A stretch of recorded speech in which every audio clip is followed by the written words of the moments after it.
सूर्य सौरमंडल का सबसे बड़ा पिंड है। हालांकि सूर्य को एक औसत आकार का तारा माना जाता है, लेकिन 1.3 मिलियन से ज्यादा पृथ्वी सूर्य के अंदर समा सकती है। सूर्य का गुरुत्वाकर्षण बल इतना मजबूत है कि यह सौरमंडल के सभी पिंडों को एक साथ रखता है। सूर्य मुख्य रूप से हाइड्रोजन और हीलियम से बना है। सूर्य का 1% से भी कम हिस्सा अन्य धातुओं से बना है। सूर्य 6 परतों से बना है: कोर, विकिरण क्षेत्र, संवहन क्षेत्र, फोटोस्फीयर, क्रोमोस्फीयर और कोरोना। सूर्य का सबसे गर्म हिस्सा सूर्य का कोर या केंद्र है। कोर वह जगह है जहां परमाणु संलयन होता है। परमाणु संलयन वह प्रक्रिया है जहां दो परमाणुओं के नाभिक एक साथ जुड़ जाते हैं। परमाणु संलयन सूर्य की सतह पर ऊर्जा छोड़ता है और अंततः पृथ्वी तक पहुंचता है।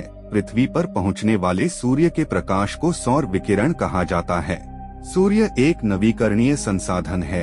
एक नवीकरणीय संसाधन एक ऐसा संसाधन है जिसे असीमित माना जाता है और स्वाभाविक रूप से खपत की तुलना में अधिक दर पर प्रतिस्थापित किया जाता है। सूर्य पृथ्वी पर प्रकाश भेजता है। पौधे प्रकाश संश्लेषण की प्रक्रिया के दौरान सूर्य द्वारा भेजे गए प्रकाश सौर ऊर्जा का उपयोग करते हैं। प्रकाश संश्लेषण पौधों को बड़ा होने और प्रजनन करने में मदद करता है। इन पौधों को कभी कभी शाकाहारी लोग खा लेते हैं और बदले में शाकाहारी लोगों को बढ़ने और प्रजनन करने में मदद मिलती है। उन शाकाहारी लोगों को मांसाहारी लोग खा सकते हैं और इससे उन्हें बढ़ने और प्रजनन करने में मदद मिलती है। आखिरकार इन सभी पौधों और जानवरों को मरना ही होगा। जब वे मरते हैं तो वे सड़ जाते हैं। यदि उनमें से एक बड़ी मात्रा सही परिस्थितियों के तहत भूमि के एक ही स्थान पर सड़ जाती है तो अंततः लाखों वर्षों में जीवाश्म ईंधन बन जाएगा। फिर हम अपने घरों, कारों और बहुत कुछ को चलाने के लिए इन जीवाश्म ईंधनों को निकालते हैं। कुछ अर्थों में जीवाश्म ईंधन से प्राप्त ऊर्जा केवल सौर ऊर्जा का एक पुराना संस्करण है जिसे पौधों द्वारा प्रकाश संश्लेषण के माध्यम से संग्रहित किया गया था। सूर्य कई प्रभाव से महत्वपूर्ण है। सूर्य जल चक्र को चमत्कार करना है, सूर्य जल चक्र को बनाने में सहायता करना है और प्रकाश चक्र को स्थापित करने के लिए इसकी आवश्यकता होती है। सूर्य की हवा और लहरों के निर्माण में भी मदद मिलती है और साथ ही पृथ्वी पर जलवायु को भी नियंत्रित किया जाता है। हम इंसान सूर्य का वास्तव में आनंद लेते हैं, चाहे गर्मी के मौसम में रेतीले समुद्र तट पर खेलना हो या पूल के किनारे धूप में भीगना हो। हमें सूर्य की गर्मी बहुत पसंद है। भले ही मौसम बदल रहा हो और तापमान गिर रहा हो, लेकिन सर्दियों के दिन धूप की एक किरण दिल को गर्म कर सकती है।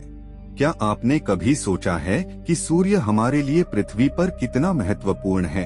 अगर सूर्य अचानक गायब हो जाए तो क्या होगा?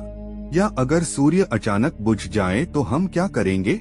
दोस्तों, सूर्य एक तारा है और हमारे सौरमंडल का केंद्र है। हमारे सौरमंडल में सब कुछ सूर्य के चारों ओर घूमता है। यह पूरी तरह से समझना असंभव है कि पृथ्वी पर जीवन और हमारे आसपास के सभी अन्य ग्रहों के अस्तित्व के लिए सूर्य कितना महत्वपूर्ण है। सूर्य का विशाल द्रव्यमान सौरमंडल के सभी अन्य ग्रहों को अपनी ओर खींचता है। चूंकि पृथ्वी और अन्य सभी ग्रह अंतरिक्ष में बहुत तेजी से घूम रहे हैं, इसलिए सूर्य की उपस्थिति उन्हें अपने चारों ओर घुमाती रहती है। यदि सूर्य अचानक गायब हो जाए तो पृथ्वी और अन्य ग्रह अपनी आगे की गति को बनाए रखेंगे, प्रभावी रूप से एक सीधी रेखा में बाहरी अंतरिक्ष में उड़ जाएंगे। किसी को भी नहीं पता कि अगर ऐसा हुआ तो क्या होगा, लेकिन यह तो तय है कि हम पृथ्वीवासी जल्द ही अंतरिक्ष में खो जाएंगे। बेशक सूर्य के बिना हम में से कोई भी अस्तित्व में नहीं होगा। पृथ्वी पर जीवन की उत्पत्ति का अध्ययन करने वाले वैज्ञानिकों का कहना है कि सूर्य से पृथ्वी की दूरी के संबंध में पृथ्वी की सही स्थिति पृथ्वी पर जीवन के अस्तित्व को बनाए रखने वाली परिस्थितियों को बनाने में एक मुख्य कारक है। तो अगर सूर्य अचानक बुझ जाए तो उस जीवन का क्या होगा?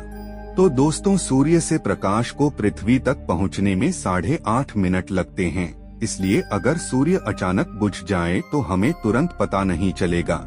हालांकि 9 मिनट बाद हम खुद को पूरी तरह से अंधेरे में पाएंगे। अगर दुनिया के हमारे हिस्से में पहले से ही अंधेरा होता तो हम देखते कि चांद अचानक गायब हो जाता, क्योंकि चांद रोशनी नहीं देता। हम चाँद को सिर्फ इसलिए देखते हैं क्योंकि सूरज की रोशनी उस पर से परावर्तित होती है। जैसे ही चाँद को रोशन करने वाली सूरज की रोशनी गायब होती है, चाँद भी गायब हो जाता है। यही बात आकाश में मौजूद कई अन्य खगोलीय पिंडों जैसे कि ग्रहों पर भी लागू होती है, जिन्हें हम सिर्फ सूर्य की परावर्तित रोशनी की वजह से ही देख पाते हैं। सूर्य की गर्मी के बिना पृथ्वी बहुत जल्दी ही बहुत ठंडी जगह बन जाएगी। सौभाग्य से पृथ्वी गर्मी को काफी अच्छी तरह से बनाए रखती है, इसलिए मनुष्य तुरंत जम नहीं जाएगा। हालांकि जीवन तुरंत बहुत अधिक कठिन हो जाएगा। हालांकि कोई भी निश्चित रूप से नहीं जान सकता कि वास्तव में क्या होगा। वैज्ञानिकों का अनुमान है कि औसत वैश्विक सतह का तापमान 1 या 2 सप्ताह के भीतर 0 डिग्री फ़ारेनहाइट से नीचे चला जाएगा। आपने शायद पहले भी ठंड के महीनों में ऐसे तापमान का सामना किया होगा, तो इसमें बड़ी बात क्या है? तो दोस्तों, समस्या यह है कि तापमान में लगातार गिरावट जारी रहेगी। 1 साल के भीतर औसत वैश्विक सतह का तापमान -100 डिग्री फ़ारेनहाइट से भी नीचे गिर सकता है। उस समय तक दुनिया के महासागरों की ऊपरी परतें जम चुकी होंगी। हालांकि महासागरों की जमी हुई ऊपरी परतें नीचे के गहरे पानी को बचाए रखती हैं, जिससे वे सैकड़ों हजारों सालों तक तरल बने रहते हैं।